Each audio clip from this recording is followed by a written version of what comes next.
d'info.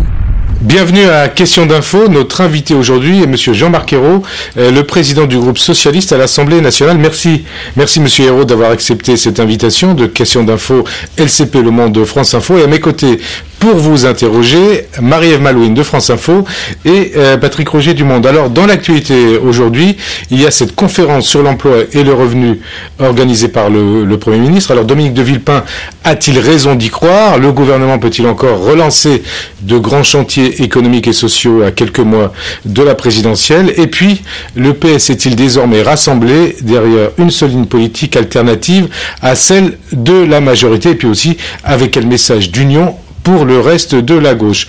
Première question, Marie-Ève Malouine, France Info. Alors Dominique de Villepin s'efforce de renouer le dialogue avec les partenaires sociaux, avec cette conférence sur le revenu et l'emploi. Est-ce que vous dites en tant que responsable de l'opposition, il était temps, enfin, ou alors est-ce que c'est trop tard? Alors on peut dire les deux, parce que le dialogue social, il est nécessaire, il est même indispensable, mais je pense que Dominique de Villepin a beaucoup à se faire pardonner, puisque c'est l'homme du CPE, et ça a dégradé profondément les conditions d'un dialogue social, j'allais dire responsable. Et c'est de ce point de vue, ça arrive très très tard, on est à la fin de la législature, dans peu de temps les Français vont voter pour l'élection présidentielle. Maintenant qu'on parle de la vie chère, qu'on parle des conditions de vie difficiles d'une partie importante de la population française, c'est la moindre des choses. Donc ça peut permettre de mettre sur la table un certain nombre de questions. J'attends pas beaucoup de réponses, mais au moins on va pouvoir vérifier que la question du pouvoir d'achat, par exemple, est une question prioritaire. Vous pensez que cette question du pouvoir d'achat, vous dites la vie chère, c'est le thème choisi par Ségolène Royal, sera au centre de la campagne, et oui, je crois, en convoquant cette conférence, est-ce que Dominique de Villepin va un peu dans le sens de Ségolène Royal? Non, ce n'est pas mon problème de savoir dans quel sens il va, puisque je disais encore à la tribune de l'Assemblée nationale avant-hier, tout ce que fait aujourd'hui le gouvernement, c'est un peu le chant du cygne, d'une certaine façon.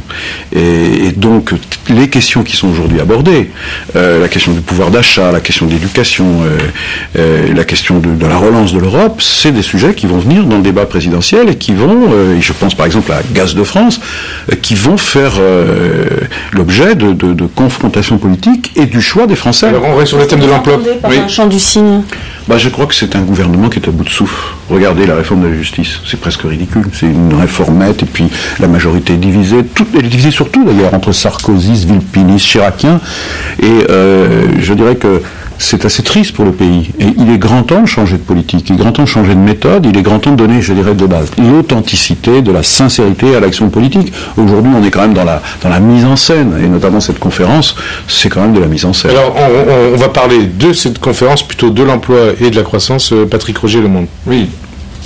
Dominique de Villepin, lui, met toujours la priorité sur l'emploi des jeunes et notamment la nécessité de fournir une expérience professionnelle aux jeunes. Est-ce que vous avez l'impression qu'il n'a pas encore totalement tiré les leçons du CPE ? Je ne sais pas ce qu'il a tiré comme leçon. Simplement, je dis, ce gouvernement, il est là depuis plus de 4 ans et demi.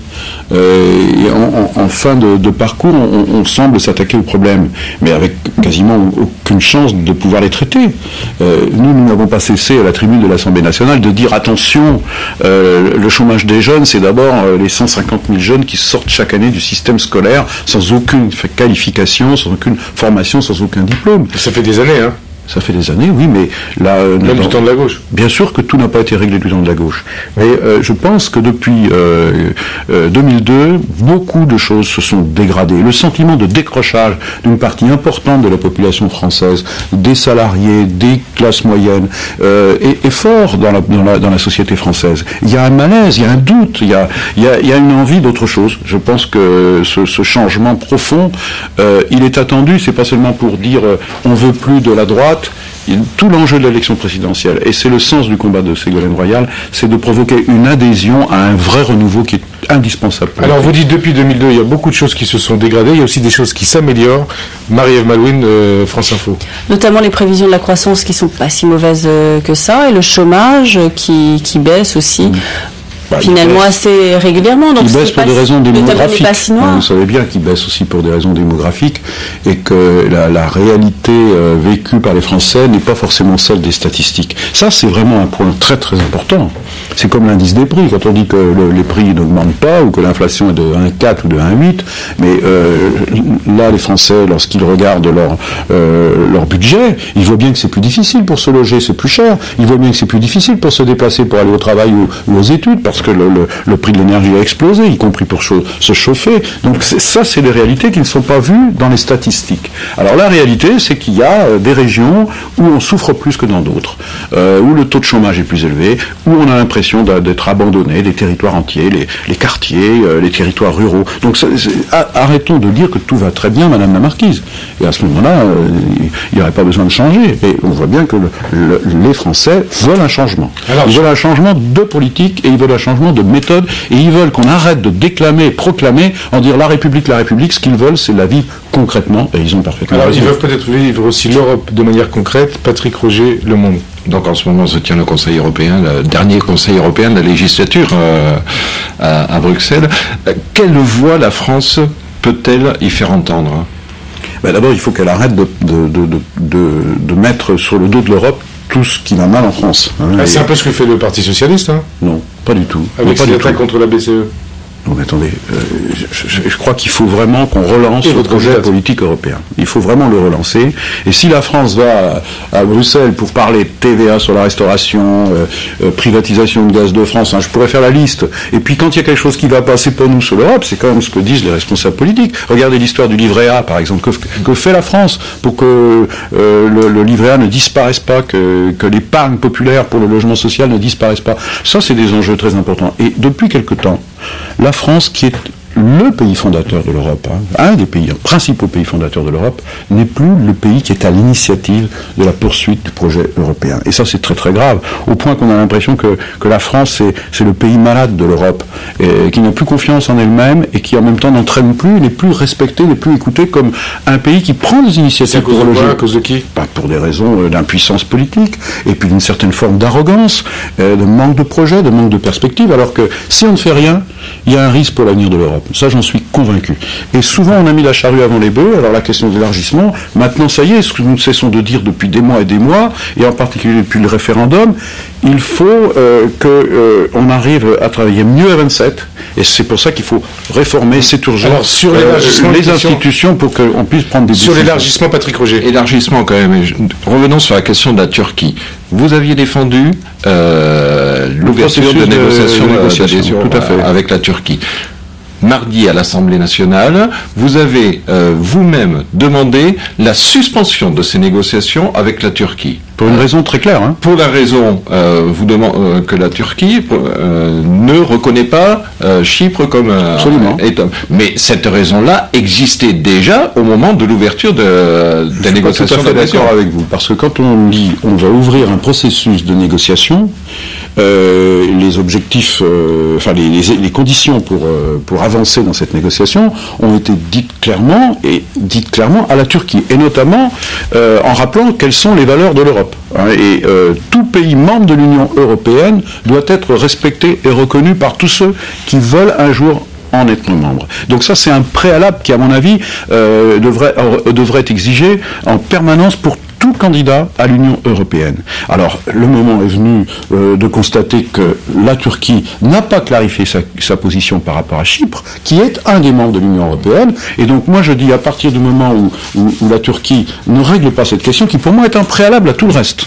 Et après, tout le reste est ouvert, mais sur cette question, c'est un préalable, c'est de dire clairement à la Turquie, écoutez, on ne peut pas avancer plus loin, donc on suspend les négociations, clarifiez votre position. Mais préalable que mettait également en avant à l'époque Laurent Fabius, de même que Laurent Fabius contestait le rôle, l'omnipotence de la BCE, qu'aujourd'hui... Non, vous permettez que je vous interrompe. Laurent Fabius est contre l'adhésion de la Turquie, l'adhésion éventuelle de la Turquie à l'Union européenne. Je ne parle pas à son nom. Simplement, il y a une différence entre ce que je vous ai dit. Nous avons accepté le processus des négociations. Il mettait cette raison-là non, c'est pas la seule, en avant, entre autres.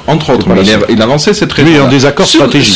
Sur la BCE, aujourd'hui, aujourd'hui, votre candidate Ségolène Royal dit que Jean-Claude Trichet n'a pas à faire la politique de l'Europe, et vous-même vous dites donc indépendance n'est pas omnipotence. Est-ce que vous n'êtes pas finalement après coup en train de donner raison aux arguments que défendait à l'époque Laurent Fabius, partisan du non au traité constitutionnel? Ou Jean-Pierre Chevènement, une réponse. Non, moi j'ai défendu le oui avec conviction, et j'ai dit c'est un oui de combat, c'est pas un oui statique qui a dit que tout ce qui marche, qui en fonctionne en Europe fonctionne bien. J'ai dit qu'il y a des choses à changer. J'ai fait campagne pour le oui, et j'ai dit la même chose que ce que je dis aujourd'hui. J'ai dit on a fait l'euro, mais on n'a pas de coordination des politiques économiques. Et aujourd'hui, c'est malheureusement le cas, où il y a une politique fiscale en Allemagne, une politique fiscale en France, il y en a une autre en Italie, il y en a une autre en Espagne, et dans la zone euro, c'est une faiblesse. Et donc, si on veut que l'euro soit au service de la croissance et de l'emploi, il faut que le politique joue pleinement son rôle. Ça ne veut pas dire qu'on va mettre en cause l'indépendance de la BCE, simplement si le politique, c'est-à-dire le Conseil européen, et en particulier de la zone euro, l'Eurogroupe, ne fixe pas des objectifs, alors on va continuer à avoir des difficultés et on va démoraliser. Parce que on affirmera des grands principes, et puis concrètement, que se passera-t-il pour la croissance et l'emploi? L'innovation, la recherche, ce sont des décisions qui ont été prises et qui ne sont pas appliquées. Moi, je suis profondément européen, mais je considère qu'il ne suffit pas de dire Europe, Europe, Europe. Il faut aussi que l'Europe devienne concrète. C'est ce qu'on appelle, comme dit Ségolène Royal, l'Europe par la preuve. Alors, Jean-Marc Ayrault, au passage, avant de parler de politique et de la campagne présidentielle avec Marie Malouine, ça sera une liaison entre l'Europe et les questions françaises. Oui. L'exil annoncé de Johnny Hallyday en Suisse, c'est une question politique, une question européenne ou extra-européenne? L'exil, c'est pas l'exil à Guernesey, il y va volontairement. Hein. Ouais. Donc, même si Victor Hugo était parti aussi pour ne pas rester en France avec un régime impérial qui défaisait la République. Mais là, il ne s'agit pas de ça. Là, c'est le régime fiscal qui l'a fait faire. Voilà, non, c'est sa décision que personnellement je trouve un peu morale. Hein. J'apprécie beaucoup le chanteur. J'apprécie moins l'homme engagé à droite côté de Nicolas Sarkozy, mais c'est finalement son droit. Mais là, il s'agit d'autre chose. Quand on travaille, certes, il ne travaille pas qu'en France, mais il travaille beaucoup en France. Il profite beaucoup de ceux qui viennent voir ses spectacles ou qui achètent ses disques. La moindre des choses, ça serait quand même de payer ses impôts en France. Et ça pose un problème pour Nicolas Sarkozy et sa compagne de voir l'un de ses soutiens comme ça partir? C'est pas le seul, hein, parce que comme l'a dit à François Hollande, le gynéco, c'est pas non plus génial, quoi. Hein. Ouais, alors, voilà, c'est tout. C'est-à-dire les Français jugeront. C'est les Français qui vont apprécier si Nicolas Sarkozy est mal entouré. C'est eux qui décideront. Moi, je leur fais confiance. Il est mal entouré par des amis au niveau politique. Il est mieux entouré? Ça, j'en sais rien. Il a quelques difficultés dans son propre camp. Regardez la Nouvelle-Calédonie, hein, je pense que là, il est sur une position d'ailleurs dangereuse. Hein, il joue avec le feu. Alors qu'il faut absolument que la parole de la France, la parole de l'État soit respectée après les accords de Nouméa, parce que sinon on va provoquer des fractures en Nouvelle-Calédonie. Et Nicolas Sarkozy devrait bien s'en souvenir qu'en 1988, il y avait Jacques Chirac, Premier ministre, il y avait M. Bernard Pons qui était secrétaire d'État au Dom-Tom, et il y a eu l'affaire d'Ouvéa. Alors, une question. Moi je préfère Nouméa à Ouvéa, et M. Sarkozy devrait bien s'en souvenir avant de faire de la petite tactique politique. Le projet de loi a été adopté hier à l'Assemblée nationale, sans vote d'ailleurs. Mais est-ce que vous êtes rassuré par l'engagement de Dominique de Villepin que le texte ira jusqu'à son adoption en Congrès avant la fin de la mandature? Je suis, en cet instant, je suis rassuré. Je dois dire que j'ai écouté avec attention ce qu'a dit le Premier ministre. C'était clair. Et il engageait aussi le président de la République. Avant la fin de la législature, le Congrès sera réuni pour qu'on clarifie cette situation, ce problème du corps électoral. Vous avez des assurances là-dessus? Écoutez, je suis pas quelqu'un de sectaire. J'entends le Premier ministre. Sa parole était solennelle, elle a été prononcée devant l'Assemblée nationale, la représentation nationale. Après, je jugerai sur pièce. Si le Congrès n'est pas réuni, ça voudra dire qu'il n'aura pas respecté sa parole. Mais moi, je pense que là, dans un débat républicain, je considère que ce qui a été dit hier est un engagement et nous veillerons à ce qu'il soit tenu. Pour rester sur cette question de l'outre-mer, que vous inspire la motion de censure, enfin le renversement d'Oscar Temaru en Polynésie française par une motion de censure? C'est pas la première. Vous pensez que c'est toujours que l'État français est en train d'œuvrer? Moi, je suis scandalisé par l'attitude du gouvernement. Depuis que Oscar Temaru a été élu démocratiquement et qu'on sait qu'il y a un besoin de renouveau, de sincérité et d'honnêteté dans la politique polynésienne, Oscar Temaru incarne ça.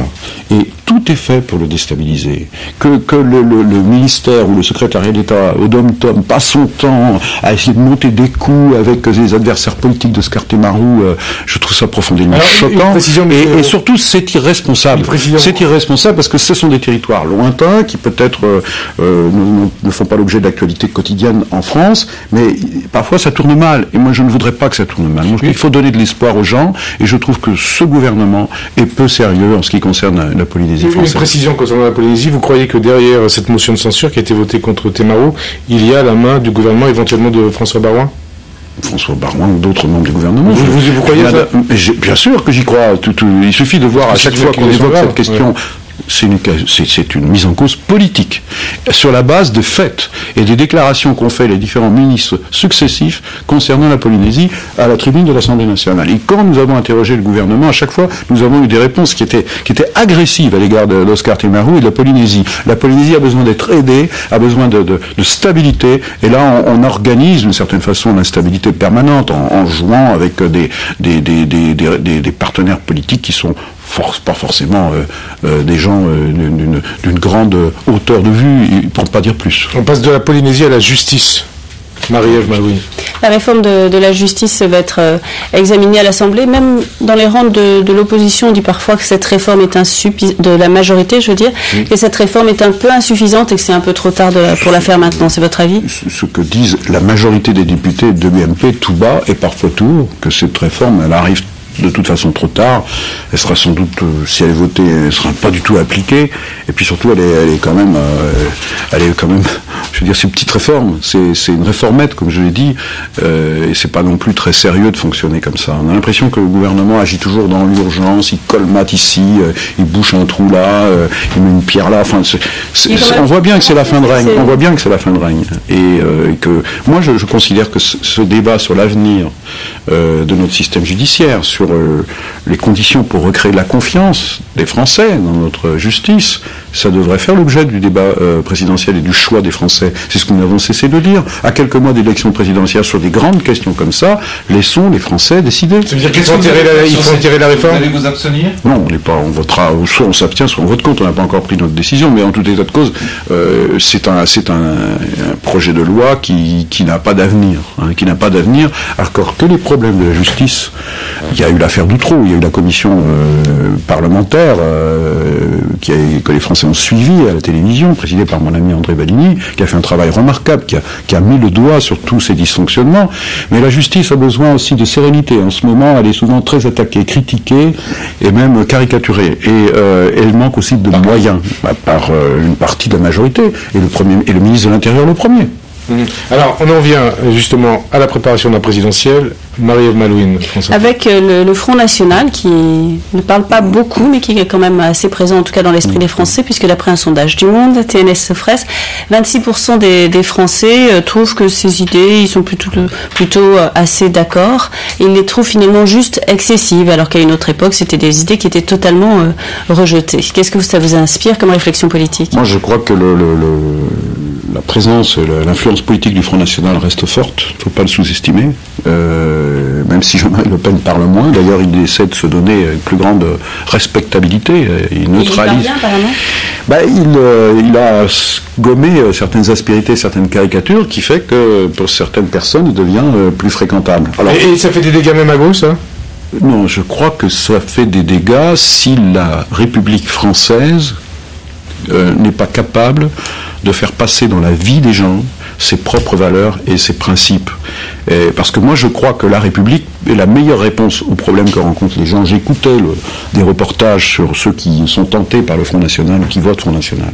C'est souvent des gens en souffrance qui s'illusionnent sûrement des solutions que représente le Jean-Marie Le Pen, qui sont d'ailleurs souvent contradictoires, souvent symbolisées et caractérisées par le rejet de l'autre, le rejet de l'étranger, mais aussi le rejet de son voisin. Enfin, ce sont des réponses qui n'en sont pas et qui sont aussi dangereuses. Mais je pense qu'il faut que la République puisse démontrer par la preuve, par l'action concrète, qu'elle est la réponse aux problèmes que vivent aujourd'hui les Français. Moi, je ne juge pas les problèmes que vivent les Français. Les Français au chômage, les Français en précarité.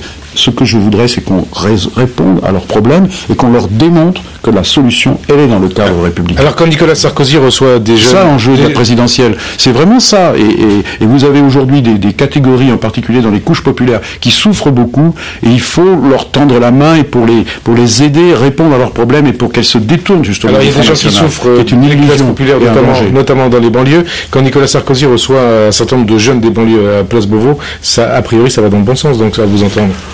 Écoutez, moi, c'est pas ça ça me gêne pas, c'est que les jeunes de banlieue qui réussissent leur vie, qui ont beaucoup de talent et qui viennent le montrer et le dire, que ce soit à la mairie de Nantes ou que ce soit au ministère de l'Intérieur, c'est positif. Mais ce que je trouve étonnant, c'est la méthode de Nicolas Sarkozy. C'est-à-dire parce que Nicolas Sarkozy, là, il fait, on va dire, un coup politique. En plus, comme candidat à la présidentielle, et il le fait au ministère de l'Intérieur. Maintenant, il a l'habitude de transformer le ministère de l'Intérieur en siège de sa campagne. Il faudra quand même qu'il arrête, parce que ça va finir par poser des problèmes de principe. Au-delà de ça, moi, ce que je trouve chez Nicolas Sarkozy, ce sont ces contradictions qui sont insupportables. Parce qu'en permanence, il résume la banlieue, alors il essaie de se rattraper, là, hier, il résume la banlieue à des problèmes d'insécurité. Et il stigmatise en permanence les gens. Il faut arrêter de les stigmatiser. Il faut donner de l'espoir et dire qu'ils sont aussi, comme les autres, des Français, à part entière, et qu'ils ont leur chance et leur place et leur rôle à jouer dans la société. Et là, hier, il a voulu faire un coup. Mais moi, je pense que c'est trop tard pour lui. Et quand vous dites qu'il va falloir qu'il s'arrête un peu, ça veut dire quoi? Il faut qu'il choisisse. Écoutez, là, il va recevoir Nicolas Hulot, il l'a reçu au ministère de l'Intérieur. L'autre jour, il a reçu les députés et les sénateurs UMP au ministère de l'Intérieur, donc aux frais des contribuables, alors il les avait réunis pour annoncer qu'il serait peut-être candidat à l'élection présidentielle, que ça finit par coûter cher aux contribuables. Je vous rappelle que quand on est candidat, il y a des règles, il y a les comptes de campagne, on doit séparer, que ce soit pour un candidat local, envisagez de faire un recours quelconque? On va suivre Nicolas Sarkozy, on va veiller à ce qu'il fait, c'est normal, on fera le moment venu, on le fera savoir. Je pense que, mais ça pose aussi le problème de son maintien au ministère de l'Intérieur. C'est aussi pour ça, pour des raisons de principe. D'ailleurs, il finit par faire mal son travail de ministre de l'Intérieur, et déjà depuis longtemps, mais là c'est encore pire. Et puis en plus, il mélange les genres. Il faut arrêter. Alors, on en vient à la campagne de Ségolène Royal pour conclure. Marie-Ève Malouine, France Info. Alors, Jean-Pierre Chevènement s'est rallié à Ségolène Royal. Vous avez oublié les accusations de 2002 quand vous disiez que c'était lui qui avait fait perdre Lionel Jospin, qu'il n'était pas fréquentable. Il faut savoir rassembler. Il faut savoir rassembler. Je crois qu'en 2002, il y a eu un éclatement de division de la gauche. Je pense qu'à chaque fois que la gauche a su se rassembler, elle a créé les conditions de sa victoire. Je pense que tout le monde, évidemment, a en mémoire l'action extraordinaire de François Mitterrand, mais même s'il y a des divergences, même s'il y a des différences, il y en a et il y en aura encore.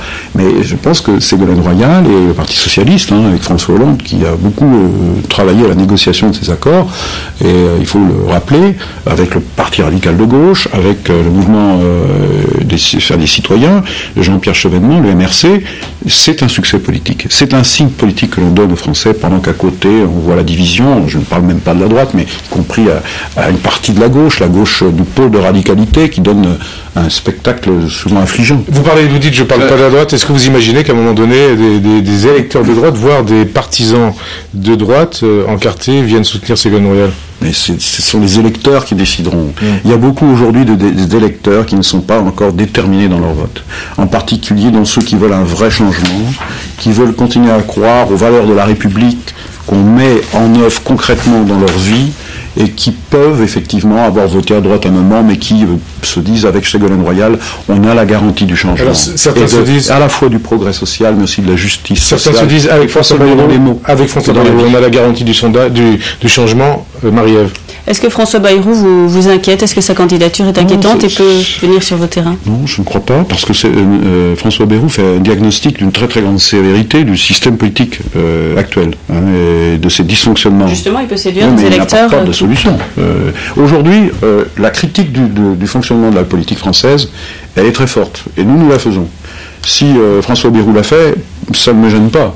Mais aujourd'hui, le temps est venu de dire ce qu'on fera. Mais ce n'est pas un allié potentiel. Mais je vous le dis, l'élection présidentielle, il faut créer une dynamique autour de Ségolène Royal au premier tour et rassembler au second. Et ça, c'est clair que c'est la bataille dans laquelle nous allons entrer maintenant, après les fêtes. Aujourd'hui, les conditions sont réunies pour réussir. Et maintenant, il va passer à l'étape suivante, celle des propositions, celle de la solution au problème de la France et des Français. Et moi, je crois qu'il est en train de se passer quelque chose dans le pays. Les gens veulent tourner la page des années Chirac. Ils veulent y croire à nouveau, ils croient à la politique. D'ailleurs, il y a regardé comment les Français aujourd'hui parlent de politique, ils n'ont jamais autant parlé, donc ça c'est un signe qui ne trompe pas. Rien n'est encore gagné, rien n'est encore joué, mais je suis convaincu qu'une dynamique est possible au cours de la candidature de Ségolène Royal qui nous conduira à la victoire. Vous parlez de signe, est-ce que vous attendez un signe de Nicolas Hulot en direction de Ségolène Royal? Un soutien, quoi, un ralliement. Non, on n'attend pas de ralliement de Nicolas Hulot. Nicolas Hulot a fait un diagnostic et a lancé un appel. Et Ségolène Royal l'a entendu, l'a repris à son compte, et va même plus loin, mais surtout, elle fait des propositions concrètes pour pas simplement rester au niveau des principes. Ce que je constate, juste un dernier mot, c'est que Nicolas Sarkozy, qui va sûrement signer lui aussi, parce que là, il a l'habitude de faire comme Chirac, il dit oui à tout, la maison brûle, mais le pompier n'est pas là. Eh ben, Nicolas Sarkozy a consacré pratiquement 3 heures à parler de son projet, de ses idées, mais pas un mot sur le développement durable. C'est quand même étrange, non? Donc la vraie écologiste, c'est Ségolène Royal. Je pense qu'avec Ségolène Royal, une fois encore, je le répète, c'est la politique par la preuve. Merci Jean-Marc Ayrault d'avoir été avec nous aujourd'hui. Je vous donne rendez-vous à jeudi prochain.